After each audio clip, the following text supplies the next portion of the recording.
I was just a coffee girl. At least, that's what they thought. They mocked my shoes, sneered at my smile, and dismissed me at every family dinner.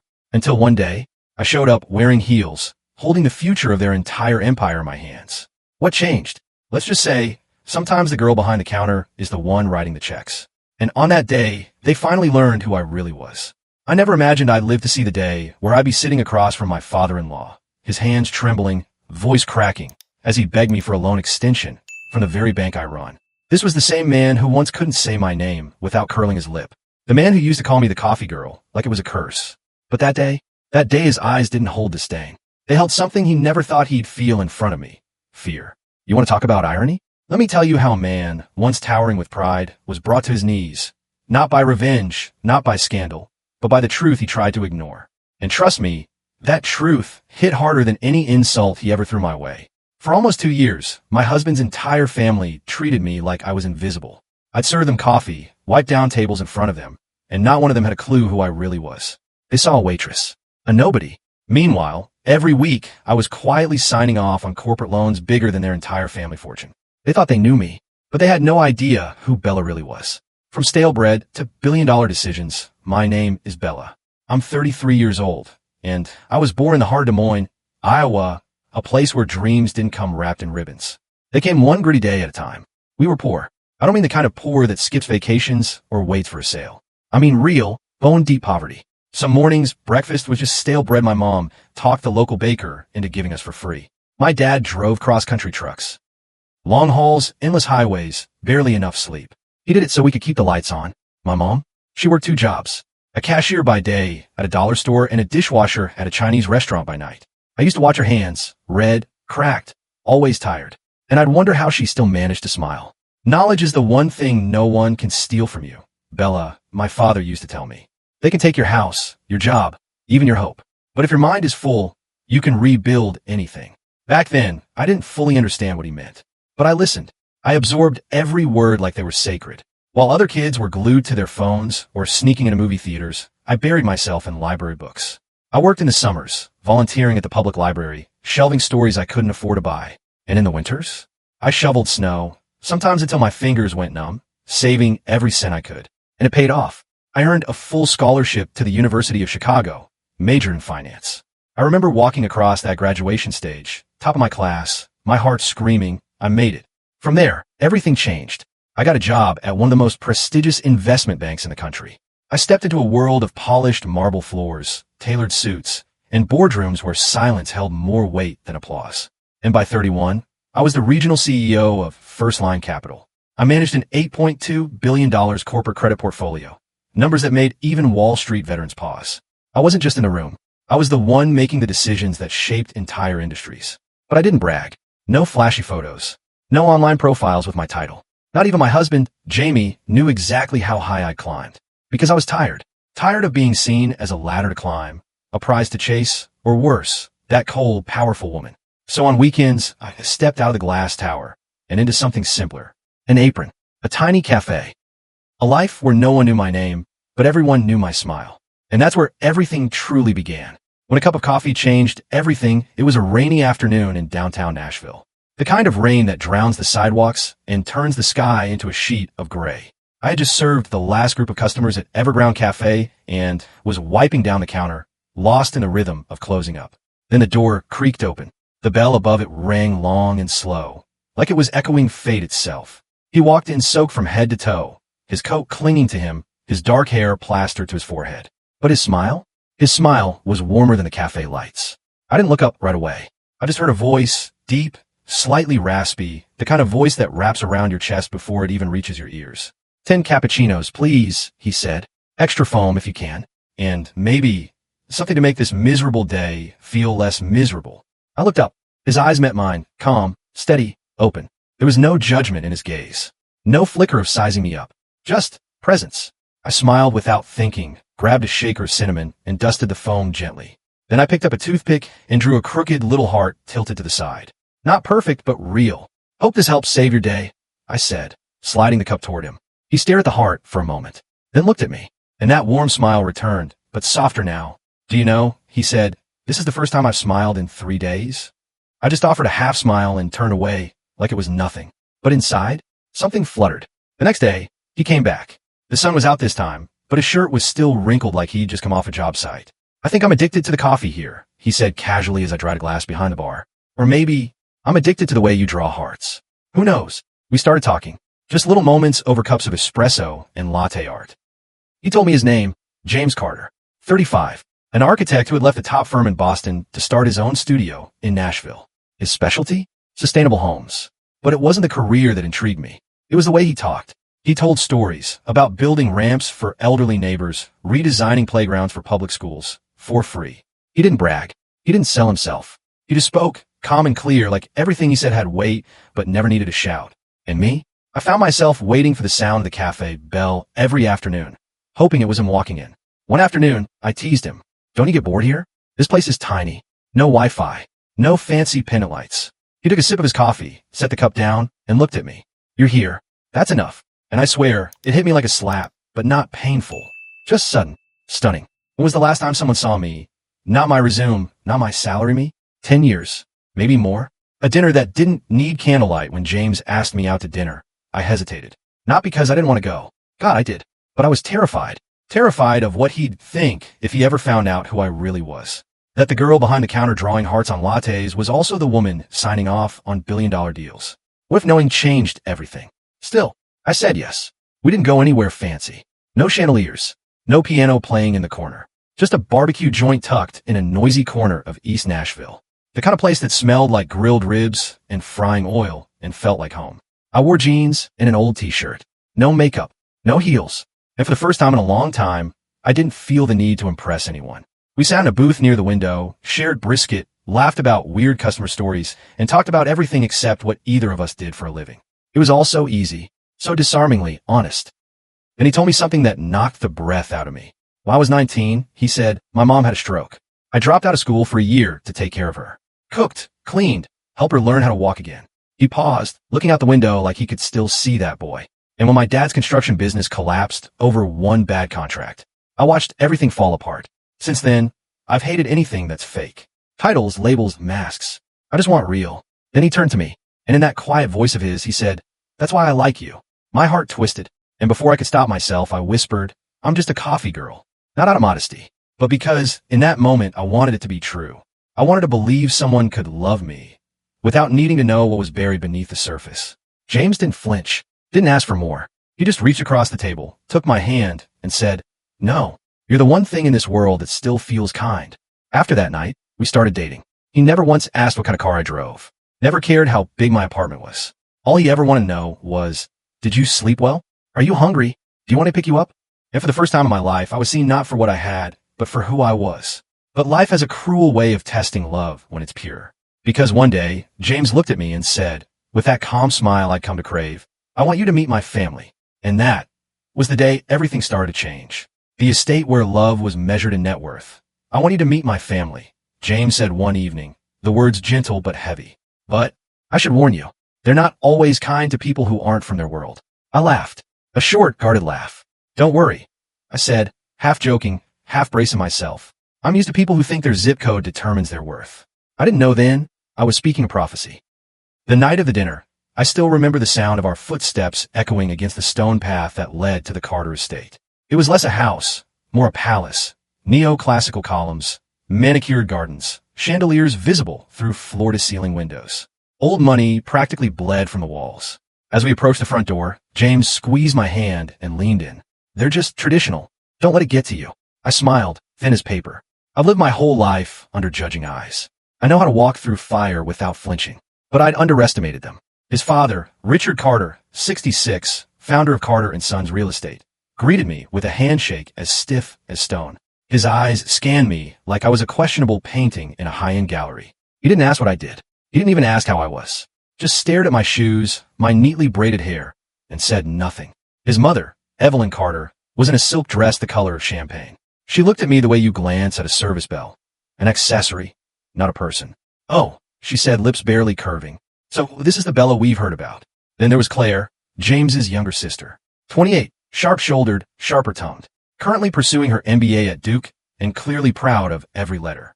She stood at the top of the stairs, arms folded, her stare laced with amusement.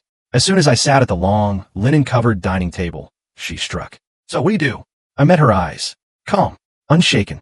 I work at a coffee shop, I said, reaching for the water pitcher. The room chilled. Evelyn slowly set her fork down. Her voice dipped just above a whisper. A coffee shop? Yes, ma'am.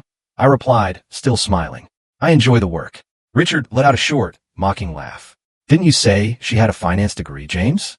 What kind of graduate ends up pouring coffee? James squeezed my hand under the table, trying to defend me.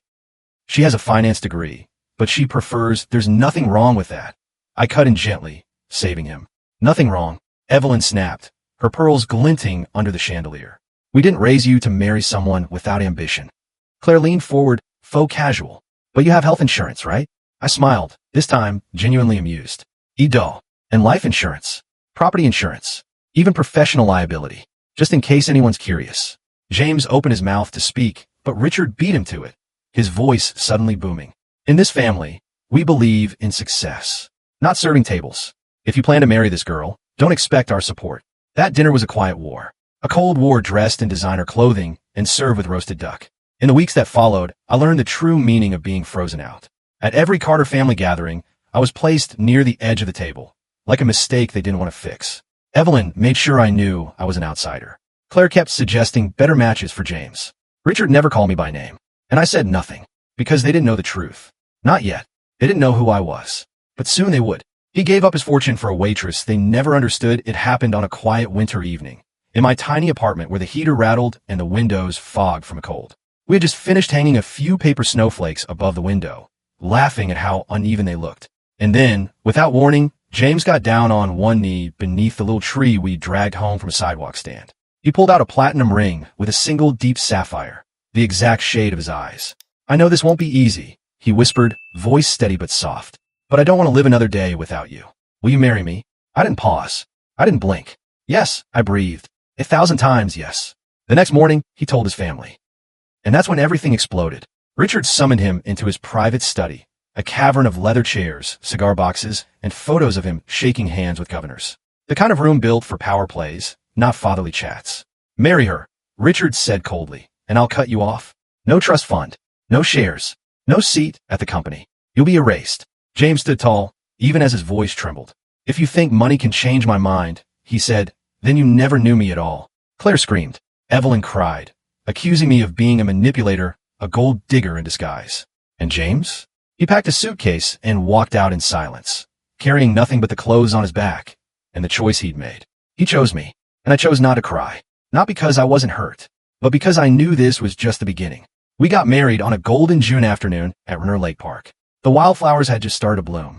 The sky was cloudless, and the world felt quiet, like it was holding its breath for us. There was no orchestra, number 5-star venue, no guest list from high society.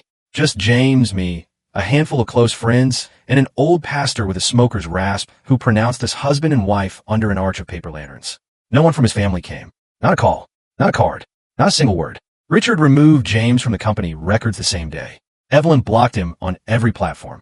Claire sent just one message. Don't call me your sister again. But James, he never looked back. And I never doubted my choice. Not because of the ring, not because of the vows, but because when the world turned against him, he didn't flinch. He didn't try to bargain. He simply held my hand and walked toward a future we would build from scratch. Together. Barista by weekend, CEO by Monday after the wedding, James and I rented a modest apartment on the east side of Nashville. Nothing flashy.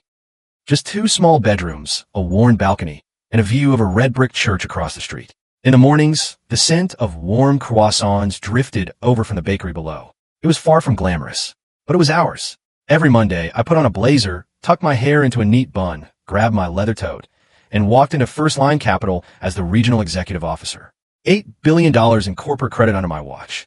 High-stakes meetings. Mergers that could change industries.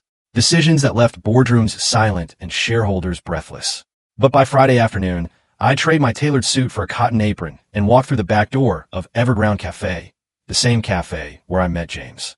There I steamed milk, scrubbed old espresso machines, chatted with customers about their week. And for a few precious hours, I was just Bella again, the girl who drew hearts on lattes and remembered your usual order. No one knew I held the power to approve or deny multi-million-dollar deals. No one asked, and that was exactly how I liked it. One evening, While cleaning up behind the counter, James leaned against the bar and smiled. Doesn't it feel strange? He asked. Handling a $400 million deal on Monday, and then cleaning coffee filters by Saturday? I looked up from the sink, still swirling the cloth in circles. One is responsibility, I said. The other is peace. I need both. He didn't laugh. He just looked at me, long and steady, like he was trying to memorize my face.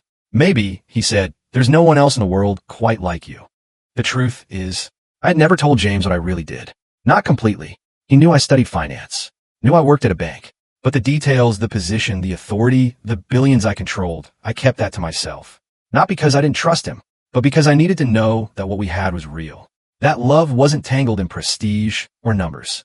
That I could hand him my heart without handing over my resume. And he never asked. Not once. When I came home late, he didn't ask how many deals I closed. He just asked, rough day, and heated up leftovers with that crooked grin that never failed to soften the edges of my world. That meant more to me than any expensive ring or weekend getaway ever could. Then one night, everything changed. I was reviewing a stack of credit reports for regional real estate companies, part of my usual due diligence. And there it was. At the top of the file, bold as day, Carter Holdings. My heart paused. Carter Holdings, the empire built by Richard Carter. My father-in-law. I froze. Then I read every line, every balance sheet, every asset list, every thinly veiled lie. There were red flags everywhere. Overvalued assets, suspicious investment advances, shell companies registered in the Cayman Islands, debt buried beneath inflated numbers. The deeper I went, the colder the truth became. And I realized something horrifying. This wasn't just poor accounting. It was fraud, carefully orchestrated, deeply embedded, and on the edge of collapsing. I stepped away from the desk and walked out onto the balcony, gripping the railing, my breath fogging in the night air. Inside, James sat on the couch reading, bathed in soft yellow lamplight. Peaceful, unaware that the wreckage of his family's empire was unraveling beneath our feet. I couldn't tell him. Not yet. The secret I had been protecting suddenly felt like a fuse burning toward a bomb. And I was the only one who could stop the explosion. Or let it happen. When they invited me back to watch themselves fall exactly 1 year after our wedding, something unexpected landed in our mailbox. A thick envelope, cream-colored, gold-trimmed, the kind that practically screams important. The Carter family crest embossed in the corner. Inside was an invitation. You are cordially invited to the annual Carter family gathering at the estate. Formal attire. Adults only. James held the card between his fingers for a long time, eyes scanning the elegant script. They remembered they have a son, he said with a hollow smile. I took the invitation from him, the weight of the cardstock colder than the wind slipping through our window. He wrapped his arms around me from behind. We don't have to go, he whispered. There's still. I said nothing at first, just stared at the perfect lettering. All shine. No substance. Then I nodded once. No, we'll go. Not because I was seeking revenge, and certainly not for closure. I needed to be there, to see the walls of arrogance tremble when truth walked through their front gate in heels and a black dress. The estate was even more grand than I remembered. Perfect hedges, imported champagne, a live quartet under the veranda playing Vivaldi. It was a curated illusion. The guest list read like a society column. CEOs, heirs, fashionistas, former senators. Everyone sipping fine wine and pretending their smiles weren't rehearsed. I wore a simple black dress. No diamonds. No designer clutch. No show. Just truth. James held my hand tighter than usual as we crossed the marble-tiled garden. I felt his pulse in his palm, steady but strong. The moment we stepped inside, I heard her. Claire, standing by the pool, her voice shrill and theatrical. Oh look, still pouring coffee for a living. The group around her laughed, brittle, predictable. I didn't even turn. She wasn't worth the energy. Then Evelyn appeared. Lavender dress. Icy smile. That same look she used to wear like a badge of status. Poised superiority dipped in condescension. Bella, she said, voice lined with sugar and poison. Would you like to help the servers inside? You look like you'd carry a wine tray well. James gripped my hand tighter. I set my champagne glass down on a marble ledge. And I smiled, soft and steady. If I were serving tonight, Evelyn, I just said gently, I'd have to ask you for a credit card first. Her face drained of color. But before she could snap back, a voice cut through the air like a sudden clap of thunder. Ladies and gentlemen, Richard Carter called from the garden steps, raising his glass. Thank you for joining us to celebrate another successful year at Carter Holdings and to welcome back my son James and his wife, the barista. Laughter rippled through the crowd. Cold, cruel, familiar. James flinched. He took a step back, but I placed a hand on his arm. Because just then, chaos arrived. A woman in a tailored gray dress, face tight with panic, rushed from the house. Mr. Carter, she said breathlessly. You have an urgent call from the bank. The loan has been denied. The music stopped. The crowd stiffened. What? Richard barked. That's not possible. They said, she continued, her voice cracking. A new audit order came directly from the CEO. All accounts are frozen. The glass in his hand slipped. Shattered. Evelyn rushed to him. Claire blinked, confused. The guests murmured in confusion. I reached into my purse, slipped in a Bluetooth earpiece, and spoke quietly. Send me the detailed audit. I want confirmation on the Cayman accounts. James turned toward me, stunned. You're talking about my father's company? I met his eyes. Calm, clear, no more secrets. I'm the regional CEO of First Line Capital, I said. The loan your father applied for landed on my desk 3 weeks ago. The garden fell silent. Claire's mouth fell open. Evelyn stumbled back, clutching her pearls. And Richard, the man who once called me just a coffee girl, stood as if the ground beneath him had vanished. You, he stammered. You denied the loan? I stepped forward, each heel clicked sharp against the stone. Yes, I said. I ordered the audit. Because the financials were fraudulent. Assets overstated. Money routed through offshore accounts. I followed protocol. You dare do this to me? He roared. I'm your father-in-law. No, I said, reaching into my purse and holding up my official ID. You're a businessman, and you filed a loan request with doctor documents. I'm doing my job. Evelyn stepped forward, voice trembling. Bella, please, you can't let this go public. If the media finds out, I turned toward her, eyes steel. You once told me I wasn't worthy of your son, I said quietly. Maybe you should thank me for not calling the FBI right now. The air felt like glass, moments from shattering. Behind me, James said nothing, because there was nothing left to say. When power begs for mercy, I hadn't even reached the gates of the estate when I heard him. Bella, wait. His voice wasn't commanding anymore. It was cracked, human, worn. I turned around. Richard Carter, once the immovable man at the head of every table, the one who spoke in silenced rooms, was now running toward me, hair disheveled, breath shallow, eyes wide with panic. James instinctively stepped in front of me, shielding me from the man who had once called me a stain. But I touched his arm and gently stepped around him. If you've got something to say, I said evenly, say it. But I'm not promising I'll listen. Richard stopped a few feet away, chest heaving. His voice came out in fragments, like the words themselves cut his throat. We're family, he said. You're James's wife. I'm sorry for what I said before, but the company, it's on the brink. I need your help. I looked him straight in the eyes. For the first time, I didn't feel fear, or shame, or the need to prove anything. You're calling me family? I asked quietly. Since when? When you mocked my job at the dinner table. When you told James marrying me was a disgrace. He opened his mouth, closed it, couldn't meet my eyes. I could save your company, I continued. But I won't. Bella, he said, his voice catching. If word gets out about the audit, the stock will collapse. We'll lose everything. Please, I'm begging you. I didn't shout. I didn't gloat. I just smiled faintly, not with pride, but with clarity. Family is about love, trust, and protection. Not judgment, not rejection, not conditional acceptance wrapped in wealth. And then, another voice chimed in, frantic and sharper than his. It was Claire, or rather, Victoria Carter, as her official business records would later reveal. She rushed toward us, still holding a champagne flute, her perfect world cracking around her. Wait, you're the one who handled the loan? I nodded. Calm. That's right. And I'm also the one who discovered the shell companies. She laughed once. Sharp. Hollow. No, that's not possible. I didn't know. Dad told me I was just signing admin forms. I stepped toward her. My voice wasn't loud, but it sliced through the garden like glass. You signed inflated asset sheets. You approved fund transfers to companies with no employees. You helped prepare false financial statements for loan applications submitted to 3 major banks, including mine. Claire's champagne glass slipped from her hand and shattered on the stone path. I didn't know, she said again, her voice rising unsteady. I didn't know it was fraud. You didn't ask, I said, because it benefited you. Evelyn appeared then, her designer heels clicking over the stone, her pearls askew. Her voice trembled. Bella, sweetheart, this is a misunderstanding. Please, don't make it worse. Family matters should stay in the family. I turned toward her slowly. You once told me I was a stain, I said, that I dragged James down.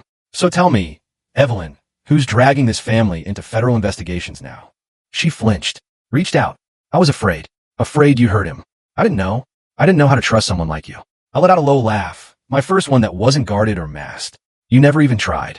The crowd that had once laughed at me now stood in stunned silence. The string quartet had stopped playing long ago. I pulled out my phone, opened my banking app, and held the screen up for all of them to see. Regional Executive Officer, First Line Capital. Richard's face flushed red. You can't do this. You're destroying everything. No, I said softly. You destroyed it. I'm just turning on the light. James stepped forward, finally. He looked his father in the eye. No hatred, just clarity. I asked you to accept her, he said. I beg you to see who she was.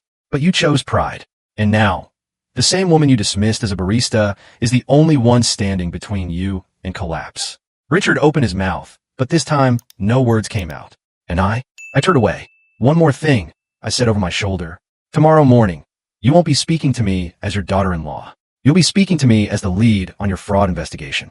I walked out, the sound of my heels echoing against the stone. Behind me, an empire began to crack, and I was the first fracture. The boardroom where power lost its voice the next morning, exactly at 9 a.m., Richard Carter stepped into the glass tower of First Line Capital, but not as the powerful CEO of a real estate empire. This time, he arrived as a man stripped of leverage, flanked by two attorneys who looked more nervous than prepared. His once immaculate posture now wilted under the weight of consequence. I was already waiting. The 21st floor boardroom gleamed in the morning sun, its floor-to-ceiling windows offering a sweeping view of Nashville's skyline. The light poured in, soft and golden, but the room itself felt cold. Still, silent. There was no tea service.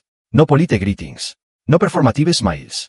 Just a thick file waiting at the center of the table. Over 300 pages of evidence. My voice, when I finally spoke, was calm. Professional. Not a hint of emotion. You have 15 minutes. One of the lawyers, clearly hoping charm might shift the temperature, leaned forward with a practiced smile. We're hoping to reach a cooperative agreement regarding the audit. There are a few clauses. I cut him off. He's no longer a client. He's under federal investigation. Richard's hand slammed onto the table. A last attempt at intimidation. What the hell do you want from me? He growled. You've already humiliated me. You could save the company, save the Carter name. Why are you choosing to destroy it? I didn't flinch. I didn't even blink. Instead, I slid the file across the table. Thick, heavy, final. This is the full preliminary report, I said. 7 shell companies. For major, fraudulent transactions. 2 separate counts of inflated collateral. All filed with the SEC and the FBI. Richard stared at the file like it was a coffin. Because it wasn't just me, he muttered after a moment. I didn't do all of it alone. I nodded slowly. I know. I pulled another folder from my briefcase. A smaller one, marked with a single name. Victoria Carter. His daughter, Claire. Victoria Carter has also been named as a co-conspirator, I said. Arrest warrants were signed this morning. Right on cue, my assistant knocked once, then stepped in quietly and leaned close to whisper. Federal agents have arrived at the Carter estate. Victoria has been taken into custody. Asset seizures are in progress. I didn't look at Richard. I didn't need to. I knew the look on his face. I'd seen it before. In clients, in boardrooms, in desperate men who believed their power made them untouchable, until the moment they realized the numbers no longer bent in their favor. By noon, headlines began lighting up across every major financial outlet. Carter Holdings collapses in wake of financial fraud scandal, CEO and daughter arrested in multi-million-dollar laundering scheme, billion-dollar empire falls, brought down by one signature audit, but I didn't watch the news. I didn't need to. I sat at my desk, hands folded, letting the afternoon sun stretch across the hardwood floor. I didn't feel pride or vengeance, just lightness, as if I'd been carrying a secret for far too long. And finally, it wasn't mine to bear anymore. They call me many things after that. The Ice Queen CEO, the coffee girl who took down a dynasty, the barista who brought the house down. But none of them really knew. I wasn't trying to win. I wasn't seeking payback. I was just doing what I had always done. My job, with integrity, with truth, even when it cost me everything. Cookies, regret, and the first time she looked me in the eyes, it was a chilly October afternoon. Golden leaves scattered across the walkway to our apartment, like confetti from some invisible celebration. James was at his studio, humming over blueprints and coffee. I was curled in the armchair by the window, a warm mug in my hand, thinking maybe, just maybe, the storm had finally passed. Then the doorbell rang. Not loud, not urgent, just a soft, unsure chime. I opened the door, and there she was, Evelyn Carter. The woman who once looked through me like I didn't exist. The woman who refused to shake my hand at our engagement dinner. The woman who, for years, held on to pride like it was gold-plated armor. Now, she stood on my doorstep in a worn wool coat. No muck-up, no designer heels. Just a cheap plastic container in her trembling hands and eyes red from, maybe the wind, maybe crying. Hello, Bella, she said, her voice so thin I almost didn't hear it. I know I shouldn't have come, but there are things I need to say. I didn't speak. I just stepped aside and nodded. She walked in slowly, her heels clicking softly on the hardwood. We sat at the tiny dining table where James and I usually shared late dinners and quiet laughter. She didn't scan the room. didn't sneer at the modest furniture. She just stared at her hands, still clutching the container like it was the only thing holding her together. I baked cookies, she said after a long pause, placing the container gently on the table. Your favorite, I think. James's grandmother's recipe. I used to make them when the kids were little, before I got too busy chasing things that didn't matter. I stayed silent. The woman who once cut me with every word was unraveling before me, thread by thread. I was wrong, she whispered. So wrong. Wrong to judge you for where you came from, for what you did. I thought titles mattered, that status protected us. I thought being someone meant looking a certain way, knowing certain people, living in a certain zip code. Her eyes welled with tears, and she covered her mouth. After Richard and Claire were arrested, everything vanished. The house, the money, the friends. No one calls. No one invites me anywhere. She laughed. Not the elegant kind she used to practice, but a raw, shaky breath that cracked in the middle. I work part-time at the flower shop by the market now. I started cleaning floors. Now I can do a half-decent bouquet if someone gives me time. It's not glamorous, but it's honest. She looked up, and for the first time, Evelyn Carter looked at me like a person. Not a threat. Not a disappointment. Nota social faux pas. Just Bella. If you can forgive me, she whispered, I'd be grateful. But I understand if you can't. I sat there, hands in my lap, a war of emotions crashing through me. Resentment, pity, grief, and somewhere beneath it all, peace. You know, I said slowly, for a long time, just hearing your name made my heart go cold. I used to lie awake wondering how a mother could be so cruel to someone her son loved. Evelyn bowed her head lower. No excuses, she whispered. But I continued, I understand now. Pride blinds people. Status makes them deaf. I once thought I'd never forgive you. But I've learned something. Anger is heavy. And I've carried it long enough. I stood up, peeled back the cloth covering the container, and smiled faintly. The cookies were uneven. A few burned. Some too thick. But they smelled like butter and childhood and something honest. You free tonight? I asked. We're making roast chicken and pumpkin. Stay for dinner. Her breath caught. You don't hate me? I looked her in the eyes. I never forgot that you're the mother of the man I love. And for the first time, truly, I meant it. The day she became just Evelyn from that evening on, Evelyn didn't return as Mrs. Carter, queen of social circles and charity galas. She came back as Evelyn, a woman who had fallen, broken, and chosen to stand back up barefoot. She moved into a tiny apartment above the farmer's market. No marble countertops, no imported drapes, just a folding table, a chipped teacup, and a small radio that played jazz too softly. Every morning, she biked to the flower shop where she worked, her silver hair tied back in a loose braid, a canvas bag bouncing against her hip. At first, she arranged roses like she was still at a gala. Too stiff, too perfect, but slowly, her hand softened. And so did she. She'd stop by her apartment once a week with a new batch of something she'd baked. Usually experimental, often burnt, always heartfelt. Banana bread with walnuts. Almond cookies dusted with too much sugar. Homemade granola that crumbled the moment you touched it. She watched YouTube videos on how to cook chicken soup for the baby, she said. Our baby. Her granddaughter. James would come home, flour smudged across his cheek, holding yet another uneven scarf Evelyn had knit with shaky fingers and too tight yarn. One afternoon, I dropped by the flower shop unannounced and saw her kneeling beside a little girl, showing her how to shape gingerbread dough with flour-dusted hands. The girl beamed up at her. Evelyn was laughing, head tilted back, face makeup-free and glowing. I stood there in the doorway for a long time, just watching. Something inside me finally exhaled. That January, we hosted a quiet birthday dinner in our apartment. Just a few friends, soft jazz, dim lights. Evelyn arrived with a homemade carrot cake, wrapped in trembling hands and a whisper. Happy birthday, dear. Thank you for giving me another chance. I hugged her for the first time, truly. Not as the woman who once called me a stain, but as someone who had learned, piece by piece, what love actually looks like. Thank you, I whispered back, for choosing to grow. That night, as she helped me clear dishes, she turned to me with flowers still on her knuckles and said something I'll never forget. Bella, she said, her voice unsteady, I used to hate you because you dared to challenge the world I clung to. But now, I just hope my granddaughter grows up to stand as tall as you. I didn't reply. I just reached over and took her hand, gentle, forgiving, and finally real. The kick that changed everything. I was sitting on a balcony, wrapped in a wool blanket, a mug of herbal tea resting on my belly when James came out behind me. He didn't say anything right away. He just placed his hand gently over the curve of my stomach, now rounded with life. She's a kicker, he said with a laugh, eyes lighting up like they did the first time we heard her heartbeat on the monitor. She's already stubborn. I nodded, smiling, as a small thump nudged his hand. She's mine, I whispered, stubborn from the womb. We had named her at 16 weeks, Grace. Not because it sounded elegant, Not because it was trendy, but because it meant something. Grace was what held me up when I was drowning in judgment. It was the space between pain and forgiveness. It was the reason I didn't let bitterness rot me from the inside out. Grace wasn't just her name. It was her legacy. Life didn't return to what it once was. It couldn't, and it didn't need to. Richard was sentenced to 9 years in federal prison for organized financial fraud. His name was stripped from buildings, directories, and every corner of Belm society. Claire, or rather, Victoria Carter, received 5 years for conspiracy and fraudulent documentation. They fell hard, and they fell loudly. But Evelyn, she chose something else. She chose humility. She chose honesty.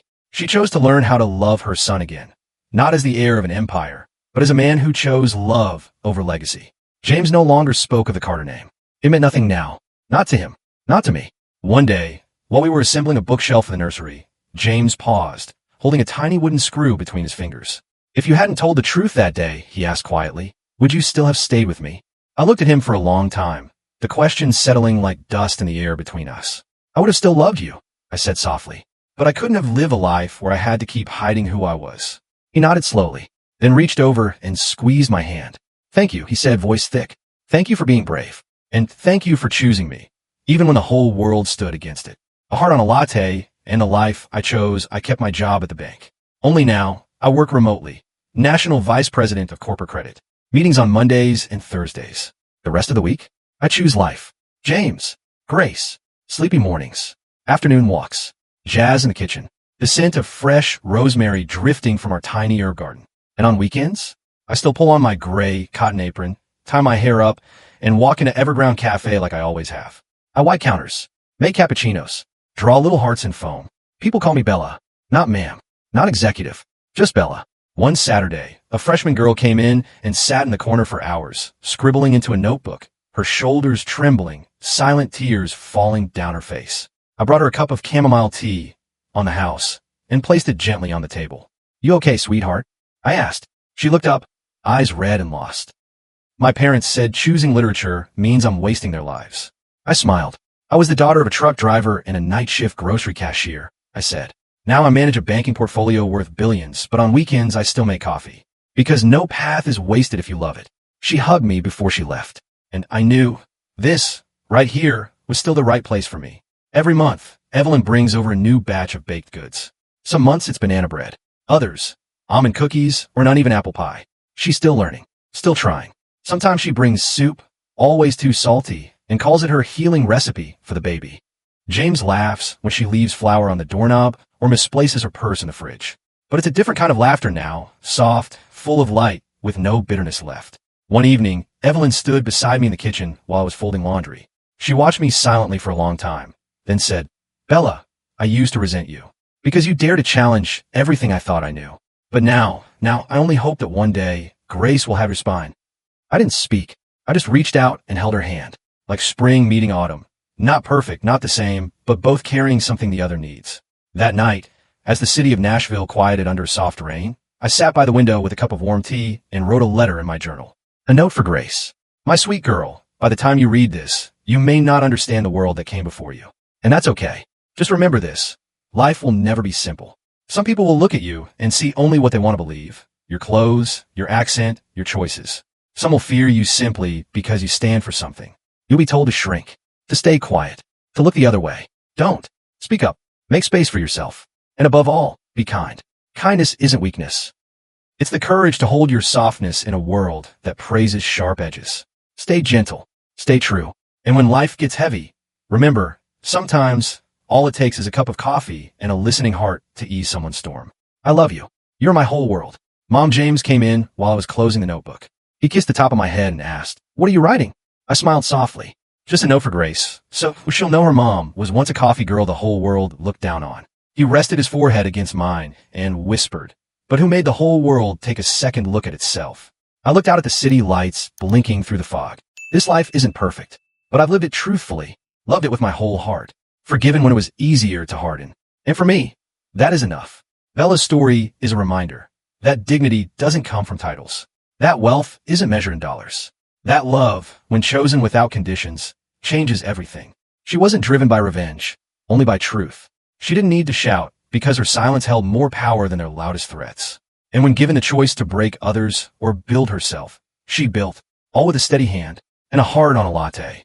If you enjoyed this story, don't forget to hit that like button, share this video with your friends, and subscribe for more real-life family dramas. Let me know in the comments what you think about today's story. Was it fair or totally messed up? See you in the next one.